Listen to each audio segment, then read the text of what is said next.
नमस्कार, आप देख रहे हैं न्यूज प्रवक्ता और मैं हूं आपके साथ आरती सिंह आजाद। डालते हैं नजर खास खबर की ओर। मध्य प्रदेश के इंदौर जिले में बीते दिनों बेलेश्वर मंदिर में बड़ा दर्दनाक हादसा हुआ, जिसमें पूजन करते समय अचानक बावड़ी के अंदर कई लोग समा गए। इस दर्दनाक हादसे में एक के बाद एक 36 लोगों की मौत हो गई, जिसके बाद खुली बावड़ियां और बोरवेल से खुले पड़े गड्ढों को तुरंत चिन्हित कर उस पर तुरंत कार्रवाई करने के आदेश सीएम ने जारी किए। इसको लेकर हमने जनता की राय जानी। आइए देखते हैं क्या कुछ कहते हैं आमजन। बावड़ी या कुएं हैं जो जान के लिए खतरनाक साबित हो सकते हैं। बिल्कुल है। एक अपने पातोशा की बावड़ी बोलते हैं, जिसको छात्रावास है वहाँ पे बादीपुरा के अंदर है ये गड़िया महादेव जी में, छात्रावास के पास में, छात्रावास के जस्ट पास में उसी मैदान में लगी हुई पातोशा की बावड़ी बोलते हैं उसको। ऊपर से बिल्कुल खुली हुई है। कितने समय पुरानी है वो तो काफ़ी समय पुरानी, पौराणिक समय की है। तो उससे कोई हादसा होने की संभावना? हादसा होने की तो बच्चे पढ़ते हैं वहाँ पे, हर दिन कोई भी हादसा हो सकता है उससे। तो सीएम के आदेश के बाद जिला प्रशासन के द्वारा उसको ढकने या लोगों को सुरक्षित रखने के लिए क्या कोई इंतजाम किए गए हैं? अभी तक कोई इंतजाम नहीं किया गया, किसी ने कोई एक्शन नहीं लिया। जी बिल्कुल, आप जो बता रहे हैं उस मेरे भी संज्ञान में है। और ऐसी कई बावड़ियाँ जो रामपुरा में जगह जगह खुली पड़ी हुई हैं।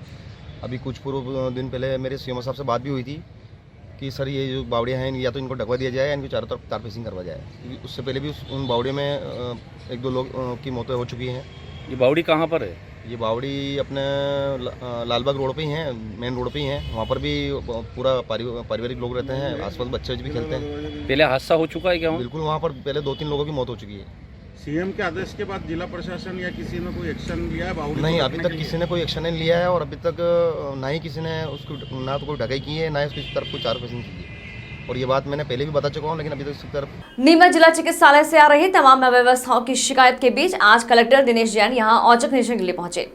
निरीक्षण के दौरान कलेक्टर दिनेश जैन ने ट्रॉमा सेंटर पहुंचकर यहां की तमाम व्यवस्थाओं का बारीकी से जायजा लिया। उन्होंने यहां 1 घंटे में पूछताछ केंद्र, इमरजेंसी, आईसीयू, मेडिकल वार्ड, पंजीयन काउंटर, बामा रोगी कक्ष, अस्पताल के server, CCTV control room, x-ray machine room, sonography centre, pathology, blood sample collection room, maternity ward, कोविड-19 वार्ड व शौचालय तक का निरीक्षण किया।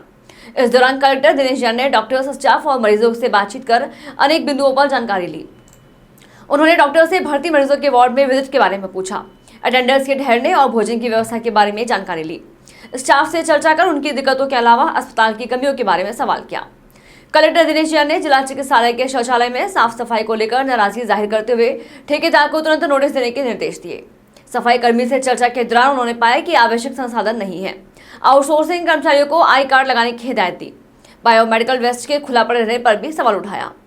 कलेक्टर दिनेश जैन ने जिला चिकित्सालय के स्टाफ और डॉक्टर के साथ एक आवश्यक मीटिंग करने की बात भी कही। मीडिया से चर्चा के दौरान जिलाधीश दिनेश जैन ने कहा कि मरीजों को बेहतर उपचार और सुविधा मिले, इसके लिए कोशिश करेंगे। बारंबार निरीक्षण कर यहाँ की व्यवस्थाओं पर निगरानी रखी जाएगी।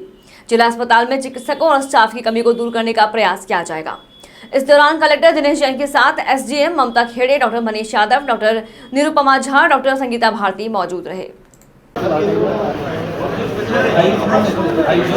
देखिए और क्या नहीं आगे मैं अभी मैंने आज जिला अस्पताल का दौरा किया है, ट्रॉमा सेंटर को भी देखा है।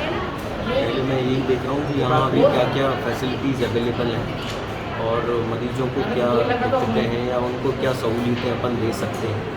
जो अभी विभिन्न माध्यमों से चीज़ें सामने आई हैं उसमें मुझे ये बताया गया है कि गायनोकोलॉजी वगैरह के सेक्शंस में ज़्यादा दिक्कतें हैं, जिनमें कि चूँकि मरीजों का प्रेशर भी ज़्यादा होता है और डॉक्टर्स की भी अवेलेबिलिटी कम थी।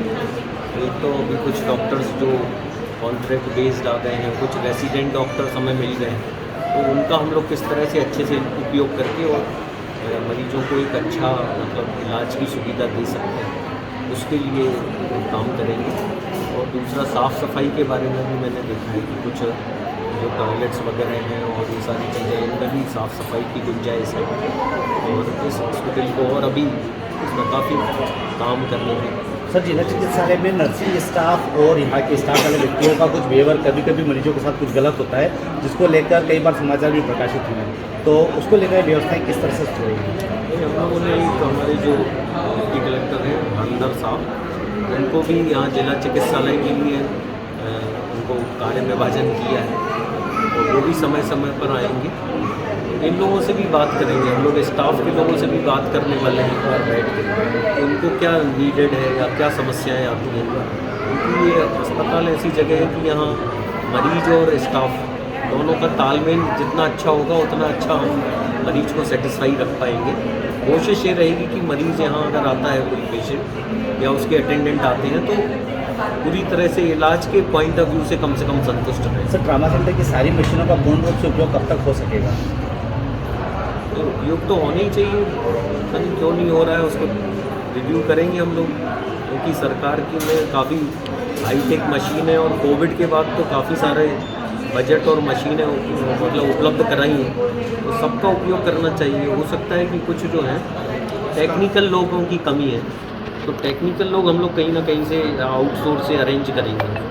तो सर काफ़ी लंबे समय से जो यहाँ अंदर रेस्टोरेंट बना हुआ है, तो इसमें कहीं कहीं सर कमियाँ बहुत सारी थे, इनका जो चाय नाश्ता वगैरह है तो काफ़ी देखा पेशेंट्स का यहाँ सर जो बाहर आउटसोर्स के माध्यम से और ये ठेका काफ़ी लंबे समय से चला जा रहा है, उसको भी एक बार रिव्यू कर लेंगे।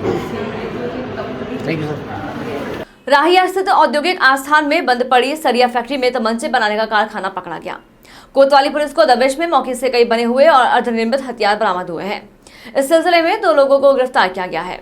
अपराधियों के खिलाफ पुलिस अधीक्षक इरज राजा द्वारा जनपद भर में छेड़ी गई मुहिम को देखा देखी कोतवाली पुलिस भी इस समय जबरदस्त एक्शन मोड में है। नगर निकाय चुनाव के बीच गुरुवार को बड़ी असलहा फैक्ट्री पकड़कर कोतवाल शिव कुमार राठौर ने अचानक पूरे जिले के थानों की प्रतिस्पर्धा में अपने नंबर सबसे ज्यादा बढ़ा लिए हैं। अपर पुलिस अधीक्षक असीम चौधरी ने पुलिस लाइंस में आयोजित वार्ता में मीडिया कर्मियों को बताया कि कोतवाली के प्रभारी निरीक्षक शिव कुमार राठौर को अपराधियों की टोह लेने के क्रम में फैक्ट्री एरिया में बंद पड़ी राजरतन सरिया फैक्ट्री के अंदर तमंचे बनाने का कारखाना चलाए जाने की सूचना मिली, जिसके बाद अचूक घेराबंदी करके उन्होंने दबिश दी।